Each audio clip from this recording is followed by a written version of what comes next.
உத்யம் பினா கஹோ zoo பாவை cone பினா டுலாயே நா மிலை Joe பங்க கி பவுன். அதாவது என்ன சொல்றாங்க அப்படின்னா, வித்யாதன் உத்யம் பினா அப்படின்னா கல்வி செல்வம் அப்படின்றது வந்து உத்யம் அப்படின்னா உழைப்பு. நம்ம ஒரு உழைப்பை கொடுத்து தான் வந்து அந்த விஷயத்தை பெற முடியும். அது இல்லாம கஹோ ஜூ பாவை கோன், அதாவது கோன் யார் வந்து இந்த இந்த விஷயம் இல்லாம அத பெற்றவங்க யாரு? பாவை கோன் யார் வந்து அத பெற்றிருக்காங்க சொல்லுங்க பார்க்கலாம்.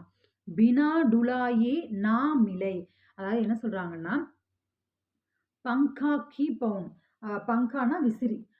இப்போ வந்து விசிறிய வச்சு வீசினா தான் வந்து நமக்கு காத்து வந்து கிடைக்கும் இல்லையா? வெறும் கைய வச்சு ஆடிட்டு இருந்தா நம்மளுக்கு அந்த காத்துன்றது வராது. ஸோ அந்த விசிறிய வைத்து வீசம்போது தான் நமக்கு அந்த காற்றுன்றது கிடைக்குது.